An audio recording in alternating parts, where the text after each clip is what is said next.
14 लोग हेलीकॉप्टर की में सवार थे और उस हेलीकॉप्टर का एक्सीडेंट हो गया, जिसमें देश के पहले सीडीएस जनरल बिपिन रावत जी का भी देहांत हो गया।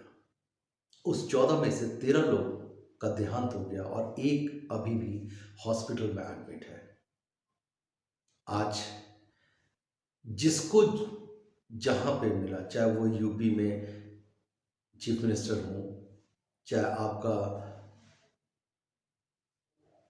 दिल्ली के मिनिस्टर्स हैं, प्राइम मिनिस्टर्स हैं, या होम मिनिस्टर्स हो गए, डिफेंस मिनिस्टर हो गए, सभी ने बिपिन रावत जी के घर पे जाकर अपनी संवेदना व्यक्त की, उनके परिवार से बात करा।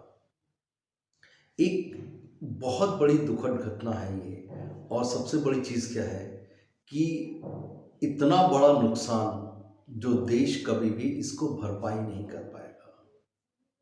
जनरल साहब का कद बहुत ऊंचा था। जनरल साहब एक छोटे से परिवार से, पौड़ी गढ़वाल से होके वो आज इस सीडीएस की पोस्ट तक पहुंचे।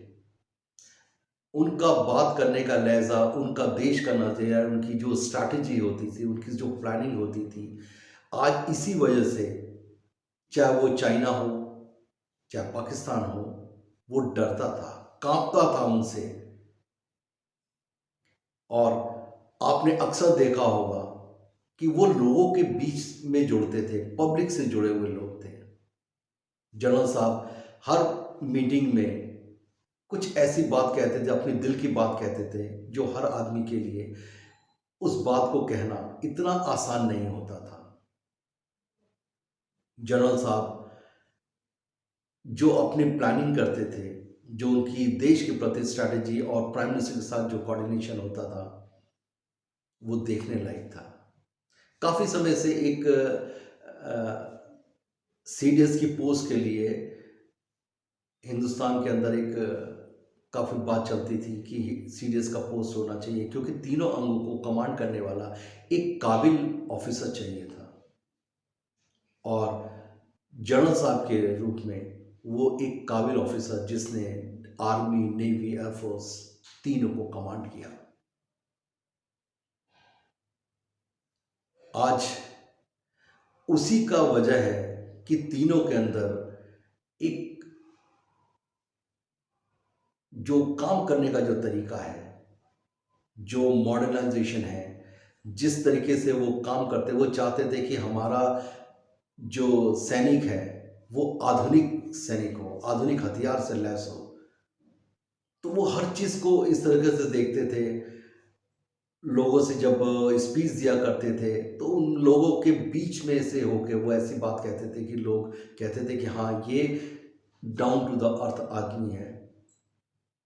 उनके अंदर कभी भी शो ऑफ नहीं हुआ करता था। बहुत प्यार से बात करते थे लोगों से, बहुत प्यार से मिला करते थे। अगर कोई उनको प्यार से बुलाता था तो डेफिनेटली उस जगह पे वो जाते थे। आए दिन वो लेक्चर्स किसी न किसी इंस्टीट्यूट में दिया करते थे, अपने एक्सपीरियंसेस को शेयर किया करते थे।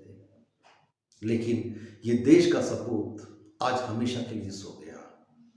आज जब दिल्ली में इनकी यात्रा जब शुरुआत हुई, तो हर आदमी उसका गवाही बनना चाहता था। पूरी रास्ते पब्लिक कोने में खड़े होकर इसका इंतज़ार करती रही, और जैसे ही वो गाड़ी उनके सामने आई तो उन्होंने उस पर फूल बरसाने शुरू करे। काफ़ी ऐसे लोग थे जो झंडे लेके उन गाड़ियों के साथ दौड़ते रहे, और उसकी यात्रा का अंतिम शमशान घाट तक पहुंचने की होड़ लगी रही। लोग दौड़ते रहे उसके साथ, और जनरल साहब को कहते रहे कि जिंदा हो जनरल साहब, अमर रहे जनरल साहब। ऐसा कभी आपको देखने को नहीं मिला।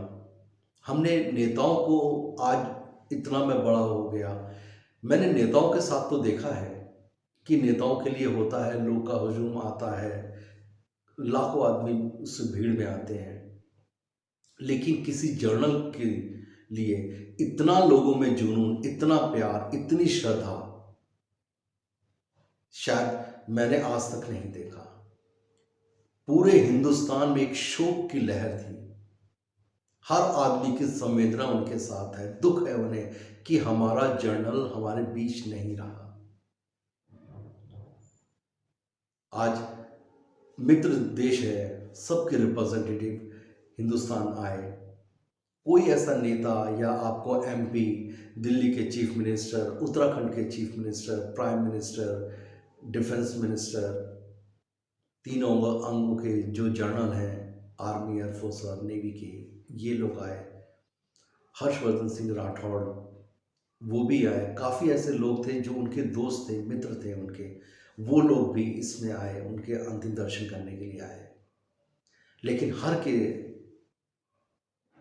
दिल में उनके लिए बहुत श्रद्धा थी, बहुत इज्जत थी, और वो कहते थे कि ये अभी जाने का वक्त नहीं था इनका। लेकिन होनी को कौन टाल सकता है। आज जनरल के साहब के साथ उनकी वाइफ की अंत्येष्टि हुई और उनकी बेटियों ने उनको मुखाग्नि दी। दुख तो लगता है, लेकिन क्या करें। आज जो भी हुआ, लेकिन अब हम उनकी अच्छी यादों को याद करें, उनके किए हुए कामों को याद करें, और उनके मार्गदर्शन या उनकी जो वर्किंग स्टाइल थी, इस पे हम आगे बढ़े कि फिर हमारा कोई पड़ोसी देश हमको कमज़ोर न समझ के हम पे आक्रमण करने की कोशिश न करे। यही उनकी नीति थी। वो किसी को भी या पड़ोसी देश को कि अगर वो आंख दिखाने की कोशिश करता था तो उसको इतना नीचे कर देते थे कि वो फिर कभी भी आपको आंख दिखाने की कोशिश न करे। सर्जिकल स्ट्राइक जैसे में उनका नाम आया। आज अगर वो थे, इसीलिए सर्जिकल स्ट्राइक हुआ। जो पाकिस्तान हम लोगों को हमेशा कुछ ना कुछ परेशान करता था, आज सर्जिकल स्ट्राइक की वजह से आज पाकिस्तान की भी हिम्मत नहीं है। एक छोटी छोटी चीज़ें हैं जो उनकी वर्किंग को मैं याद करता हूँ। जनरल साहब जैसा आदमी हमको तो अब दोबारा नहीं मिलेगा, लेकिन उनके परिवार को और उनके साथ जो लोगों की डेथ हुई, मैं सभी को, उनके परिवार वालों को इस दुख की घड़ी में और इतनी बड़ी जो क्षति हुई है उसको बर्दाश्त करने की भगवान उनको ताकत दे, हिम्मत दे उनको।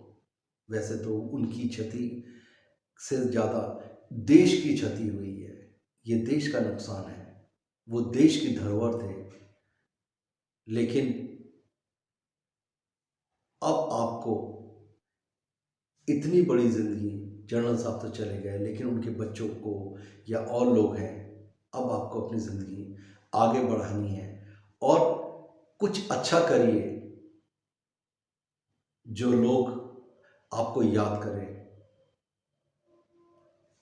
और जनरल साहब की एक हमेशा इच्छा रहती थी, वो पौड़ी गढ़वाल में जाते थे जब अपने गांव में, तो वो यही कोशिश करते थे कि ज़्यादा से ज़्यादा लोग फौज के अंदर आए। और आज देखिए ना, वहाँ के लोग इसको याद करते हैं। जो लोग उनको जानते भी नहीं है, वो भी पौड़ी गढ़वाल से उनसे उनके अंतिम दर्शन को आए। तो फौज को अब ज्वाइन करिए और उनकी जो इच्छा है उसको पूरा करिए। इसी सब के साथ नमस्कार, जय हिंद।